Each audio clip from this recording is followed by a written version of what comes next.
Political ഇസ്ലാം വേര് ഉറപ്പിക്കുന്നുണ്ട്. Political അല്ലാത്ത മുസ്ലിങ്ങളുണ്ടല്ലോ, പൊതുവെ എന്നെയൊക്കെ പോലുള്ള ആളുകൾ. നമ്മളൊക്കെ ഈ പറയുന്ന സോക്കോൾഡ് സെക്കുലർ പാർട്ടികളിൽ വിശ്വസിച്ചിരുന്ന ആളുകളാണല്ലോ. അപ്പം ഈ നമ്മളെപ്പോലുള്ള ആളുകൾക്കൊക്കെ ആയിരുന്നു മുമ്പ് ഈ സമുദായത്തിൽ ഭൂരിപക്ഷം ഉണ്ടായിരുന്നത്. കാരണം കൃത്യമായിട്ട് അങ്ങനെ ഒരു രാഷ്ട്രീയം മലപ്പുറം പോലുള്ള ചില സ്ഥലങ്ങളിലാണ് പിന്നെ അവർക്കൊരു രാഷ്ട്രീയം അവർ പറഞ്ഞുകൊണ്ടിരുന്നത്. പക്ഷെ അതൊരിക്കലും ഒരു പൊളിറ്റിക്കൽ ഇസ്ലാം ആയിരുന്നില്ല. അതൊരു തരത്തിലുള്ള യൂറോപ്പിലേക്കുള്ള ഒരു ക്രിസ്ത്യൻ കൺസർവേറ്റീവ് പാർട്ടിയെ പോലെ മതപരമായ കാര്യങ്ങൾ കൺസർവേറ്റീവ്, സാമൂഹികമായിട്ടും പൊളിറ്റിക്കലായിട്ടും വളരെ പ്രോഗ്രസീവായി പോയിക്കൊണ്ടിരുന്ന ഒരു പൊളിറ്റിക്സാണ് മുന്നോട്ട്. ഇപ്പം അതല്ല. ഇപ്പോൾ വളരെ കൃത്യമായി മുസ്ലിം ലീഗ് ആണെങ്കിലും കോൺഗ്രസിലാണെങ്കിലും CPM പഴയ ജനറേഷൻ, ഞാൻ പറയും പുതിയതായിട്ട് വരുന്ന മുസ്ലിം സഖാക്കളുടെ ഇടയിലെ പൊളിറ്റിക്കൽ ഇസ്ലാമിൻ്റെ സ്വാധീനമുണ്ട്. അതിനൊരു പ്രധാനപ്പെട്ട കാരണം എന്ന് വെച്ചാൽ ഈ മാധ്യമം പത്രം പത്രമൊക്കെ തുടങ്ങുന്നതിന് വലിയ ഫണ്ട് എവിടെ നിന്നൊക്കെയാണ് വന്നതെന്നൊക്കെ ഒന്ന് അന്വേഷിക്കുന്നതൊക്കെ നന്നായിരിക്കും. അത് പാകിസ്ഥാൻ നല്ല വന്നത്, സൗദി അറേബ്യ എന്നും അങ്ങനെയുള്ള ഗൾഫ് രാജ്യങ്ങളിൽ നിന്നൊക്കെ വന്നത്. അത് എവിടുന്ന് ആര് വഴി ചാനലൈസ് ചെയ്തത് നിങ്ങൾ അന്വേഷിച്ചാൽ മതി. അപ്പം മാധ്യമം അതിനുശേഷം മീഡിയ വൺ വന്നു. ഇപ്പോൾ ഈ ജമാഅത്ത് ഇസ്ലാമി എന്ന് പറഞ്ഞത് ചെറിയൊരു വിഭാഗമാണ് മുസ്ലിം കമ്മ്യൂണിറ്റി. പക്ഷേ ചെറിയ വിഭാഗമാണെങ്കിലും അവർക്ക് ഉഗ്രശേഷിയാണ്. ആറ്റം ബോംബിനെ കൊണ്ട് വന്നതിൻ്റെ. കാരണം മുസ്ലിംസിനൊരു ഐഡിയോളജിക്കലായിട്ട് ഒരു ഓറിയന്റേഷൻ ഇല്ല. ഈ ഓറിയന്റേഷൻ കൊടുത്ത ഇവരാണ്. അപ്പോൾ RSSനെ ശത്രുവായി ഇവർ ഐഡന്റിഫൈ ചെയ്തു. RSS തിരിച്ചു ആ രീതിയിൽ ചെയ്തു. കലാപങ്ങൾ നടക്കുന്നു. മുസ്ലിങ്ങളെ സംരക്ഷിക്കാം, മുസ്ലിങ്ങൾ ഒരുമിച്ച് നിൽക്കുന്നതിൻ്റെ ആവശ്യകത, അല്ലെങ്കിൽ ഇന്റർനാഷണൽ മുസ്ലിം പോളിസി ഉണ്ടായി വരേണ്ട ആവശ്യകത. ലോകത്തെല്ലായിടത്തും മുസ്ലിങ്ങൾ പീഡിപ്പിക്കപ്പെടുന്നു. എന്തുകൊണ്ട് പീഡിപ്പിക്കപ്പെടുന്നു? ഇപ്പോൾ ഷിയായും സുന്നികളും കൂടി എന്തിനാണ് പരസ്പരം അടി കൂടുന്നതെന്ന് ഇവർ പറയുന്നില്ല. മുസ്ലിം നമ്മളെല്ലായിടത്തും പെർസിക്യൂട്ട് ചെയ്തുകൊണ്ടിരിക്കുകയാണ് എന്നൊക്കെ പറഞ്ഞിട്ടുള്ള ഒരു അജണ്ട ഇവരങ്ങോട്ട് ഇറക്കി വിടുന്നു. ആ സമയത്താണ് കേരളത്തിലെ ഈ പറഞ്ഞ വലിയ തോതിൽ മുസ്ലിംസിനിടെ എഡ്യൂക്കേഷൻ വിപ്ലവം ഉണ്ടാകുന്നത്. ഗൾഫ് പണം പണ്ടൊക്കെ വിദ്യാലയങ്ങൾ അയക്കാൻ കാശുണ്ടായിരുന്നില്ല, മനസ്സുണ്ടായിരുന്നില്ല. പിന്നെ ഗൾഫിലെ വെറുതെ കഷ്ടപ്പെട്ട് വന്നോട് പൈസ ഉണ്ടാക്കി മക്കളൊക്കെ സ്കൂളിലൊക്കെ അയച്ചു. വിദ്യാഭ്യാസം ആവശ്യകത മനസ്സിലായി. മദ്രസകളുടെ മുമ്പത്തെ സുന്നി മദ്രസ വെറുതെ ഖുർആൻ ഹദീസും കാണാപ്പാടം അർത്ഥം ചെയ്ത് പഠിപ്പിക്കുകയാണ്. ഇവർ ചെയ്യുന്നത് വെച്ചാൽ ഖുർആൻ ഹദീസും പഠിപ്പിക്കും. പ്ലസ് അത് പ്രോബ്ലമാറ്റൈസ് ചെയ്ത് നിലവിലുള്ള സാഹചര്യത്തിൽ ഇസ്ലാമിനെ എങ്ങനെയാണ് രക്ഷിക്കേണ്ടത്, ആരാണ് ഇസ്ലാമിൻ്റെ ശത്രുക്കൾ എന്നൊക്കെ രീതിയിൽ പഠിപ്പിക്കുക. അങ്ങനെ പതുക്കെ പർദ്ദ പോലുള്ള സാധനങ്ങൾ കൊണ്ടുവരുന്നു. മുസ്ലിംസിനെ ഹോമോജനൈസ് ചെയ്യുന്നു. ഇവിടെയുള്ള മാപ്പിള കൾച്ചറിന് ഇല്ലാതാക്കുന്നു. ഇതിനൊക്കെ എതിർക്കുന്ന സുന്നികളെ ഇടയിൽ പോലും ഇവരാണ് അവരുടെ അഭിപ്രായം രൂപീകരിക്കുന്നതെന്നാക്കി. അപ്പോൾ നിങ്ങൾ സുന്നികൾ പറയുന്ന അഭിപ്രായം നിങ്ങൾ എടുത്തു നോക്കും. അത് കാലാകാലമായിട്ട് ജമാഅത്ത് ഇസ്ലാമി പറഞ്ഞ അഭിപ്രായങ്ങൾ ഇവർ ഇങ്ങ് ഏറ്റെടുക്കുകയാണ്. അപ്പോൾ ആ രീതിയിൽ മുസ്ലിങ്ങളുടെ ഇടയിൽ മുമ്പില്ലാത്ത വിധം പൊളിറ്റിക്കൽ ഇസ്ലാമിൻ്റെ സ്വാധീനം, എസ്പെഷ്യലി വിദ്യാസമ്പന്നമായ മുസ്ലിങ്ങളുടെ ഇടയിൽ ഇപ്പോൾ എൻ്റെ ജനറേഷൻ തൊട്ടിട്ട് ഇങ്ങോട്ടുള്ള പിള്ളേരുടെ വളരെ വ്യാപകമായിട്ടുണ്ട്. അതൊരു പ്രോബ്ലമാണ്. ഈ പ്രോബ്ലം എന്ന് വെച്ചാൽ അപ്പുറത്തെ ഒരു പൊളിറ്റിക്കൽ ഇസ്ലാം വരികയും ഇപ്പുറത്തെ ഒരു ഹിന്ദുത്വം വരികയും ചെയ്യുന്ന സമയത്ത് സ്വാഭാവികമായിട്ടും പൊളിറ്റിക്കൽ ഇസ്ലാമും ഹിന്ദുത്വം തമ്മിലുള്ള പ്രശ്നം എന്ന് വെച്ചാൽ ഈ ഹിന്ദുത്വം ഇന്ത്യക്കെതിരല്ല എന്നുള്ളതാണ്, പൊളിറ്റിക്കൽ ഇസ്ലാം ഇന്ത്യക്കെതിരാണ് എന്നുള്ളതാണ്. അതാണ് പ്രശ്നം.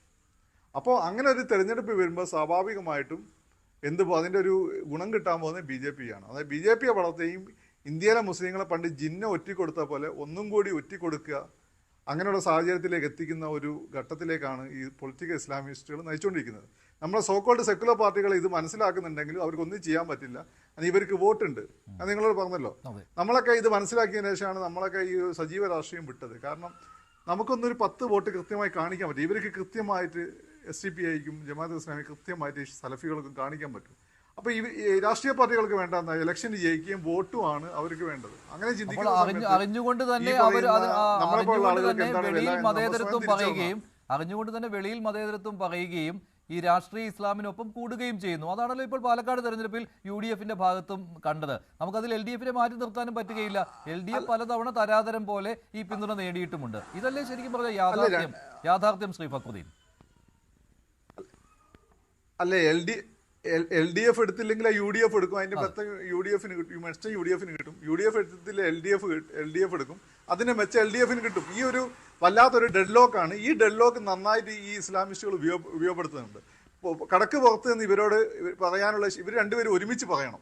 അങ്ങനെ പറയാനുള്ള ധൈര്യം ഇവർക്ക് രണ്ടുപേർക്കുള്ള സോക്കോട് നമ്മൾ ഇന്നത്തുള്ള ജനാധിപത്യ സംവിധാനത്തിൽ ഇവർക്ക് രണ്ടുപേർക്ക് ഒരുമിച്ച് അങ്ങനെ പറയാനുള്ള ധൈര്യം ഒരു കാലത്തും ഉണ്ടാവുമെന്ന് എനിക്ക് തോന്നുന്നില്ല. ഇതിന് പ്രശ്നം വരാൻ പോകുന്നത് കുറച്ച് കഴിയുമ്പോൾ ഈ സെക്കുലർ പാർട്ടികളുടെ സ്ഥാനത്തേക്ക് ഒരു ഭാഗത്ത് RSS BJP കയറുകയും മറുഭാഗത്ത് ഈ ഒരു ഇസ്ലാമിക് ബ്രദർഹുഡൊക്കെ ആയിട്ട് അല്ല ഹമാസൊക്കെ ആയിട്ട് ബന്ധമുള്ള, അതൊരു നാഭിനാള ബന്ധമുള്ള ഒരു ഇസ്ലാമിക പാർട്ടി വരികയും അങ്ങനെ അതിഭീകരമായ ഒരു കമ്മ്യൂണൽ കൺസോൾട്ടേഷനിലേക്ക് ഭാവിയിൽ പോവുകയും ചെയ്യും. അതാണ് അതിന്റെ ഒരു കാര്യം. നിലവിലെ അവസ്ഥയിൽ ഷോൺ പറയുന്നുണ്ട് ഈ രാഷ്ട്രീയ ഇസ്ലാം ഞങ്ങൾ തുറന്നു കാട്ടും, BJP തുറന്നു കാട്ടും എന്ന് പറയുമ്പോഴും നിലവിലെ രാഷ്ട്രീയ സാഹചര്യത്തിൽ ഇപ്പോൾ എവിടെയാണെങ്കിലും BJPയെ തോൽപ്പിക്കുന്നതിന് വേണ്ടി മുസ്ലിം ന്യൂനപക്ഷങ്ങളുടെ ഏകീകരണം ലക്ഷ്യമിടും. അത് LDFും UDFും ലക്ഷ്യമിടും. ആ സ്ഥലങ്ങളിൽ സ്വാഭാവികമായിട്ടും ഇത്തരത്തിലുള്ള രാഷ്ട്രീയ ഇസ്ലാം ഇലമെന്റുകൾ ഉണ്ടാവുകയും അവരുമായി കൂട്ടുകൂടേണ്ടി വരികയും ചെയ്യും. അപ്പോൾ BJP ഗുണമുണ്ടാക്കുമെന്ന് പറയുമ്പോഴും തെരഞ്ഞെടുപ്പ് രാഷ്ട്രീയത്തിൽ അവർക്ക് ഗുണമുണ്ടാക്കാൻ പറ്റാതെ വരികയും ചെയ്യും. ഈ സമീപകാലത്തെല്ലാം പാലക്കാട് ഉൾപ്പെടെ കണ്ടതും അത് തന്നെയാണല്ലോ.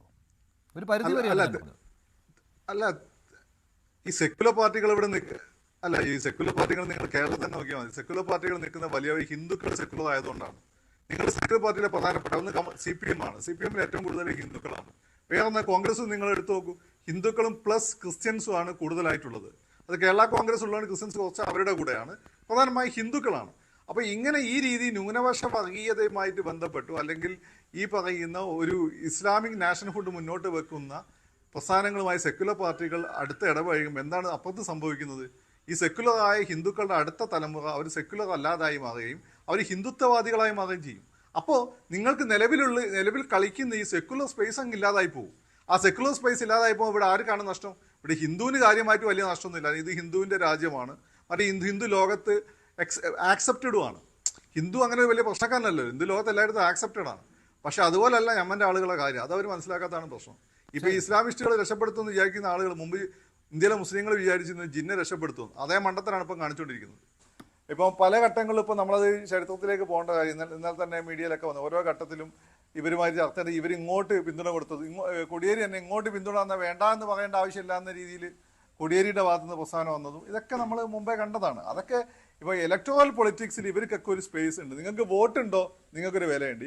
അതായത് സംഘടിതമായ വോട്ടുണ്ടോ. അപ്പോൾ നമ്മളെയൊക്കെ പോലെ സംഘടിതമായ വോട്ടില്ലാതെ അപ്പോൾ 10 വോട്ട് നമ്മൾ ചേർത്തി കൊടുക്കും എന്ന് അല്ലെ കൃത്യമായി ചെയ്തു കൊടുക്കും എന്ന് പറയാൻ ശേഷിയില്ലാത്ത ആളുകളാണ് ഞാനൊക്കെ. അപ്പോൾ നമ്മളെപ്പോലുള്ള ആളുകൾ നിങ്ങൾ ഈ ചാനലൊക്കെ വരുമ്പോൾ വിചാരിക്കും വലിയ ഗ്ലാമ വലിയ ഒന്നും സംഭവമല്ല. പട്ടീൻ്റെ വിലയാണ് ജനാധിപത്യത്തിൽ. പക്ഷേ ഈ വർഗീയവാദികൾക്ക് അങ്ങനെയല്ല. അവർക്ക് നല്ല വോട്ടുണ്ട്. ആ വോട്ട് ചില ആളുകൾ പരസ്യമായി അവരോട് പോയി മേടിക്കും, ചില ആൾ രഹസ്യമായിട്ട് മേടിക്കും. പിന്നെ ഇവരെ കാര്യം ഇവരാരും ഭാര്യമാരായിട്ട് അംഗീകരിക്കില്ല. ഈ ചുറ്റിക്കളി പോലെയാണ് കൊണ്ടുനടക്കുക. വേണമെങ്കിൽ തള്ളിക്കളയും. പക്ഷെ ഭാര്യയാണെങ്കിൽ എപ്പോഴും അംഗീകരിക്കണമല്ലോ. അതുകൊണ്ട് ചുറ്റിക്കളി പാർട്ടീസായിട്ട് നമ്മുടെ നാട്ടിലെ ഈ സോക്കോൾഡ് മതനിരപേക്ഷവാസികൾ ഈ ഹൈന്ദവ വിഭാഗത്തിലുള്ള മുസ്ലിം വിഭാഗത്തിലുള്ള അവരാണല്ലോ പ്രധാനമായി. ഈ 2 വിഭാഗത്തിലാണ് വർഗീയവാദികൾ നമ്മൾ കൂടുതലായി കണ്ടിട്ടുള്ളത്. ക്രിസ്ത്യൻ കമ്മ്യൂണിറ്റി പൊതുവെ മതമൗലികവാദികളാണ് കൂടുതൽ. അപ്പോൾ ഈ 2 കൂട്ടരെ അവർ തലയും മുണ്ടിട്ടോ അല്ലാതെയൊക്കെ പോയി കാണാറുണ്ട്. നമുക്ക് അറിയാവുന്ന കാര്യമല്ലേ. പിന്നെ ഓരോ ഇലക്ഷൻ ജയിക്കുകയും തോൽക്കുകയും ചെയ്യുമ്പോൾ വ്യത്യസ്തമായ അഭിപ്രായം പറയാം. അത്രയേ ഉള്ളൂ.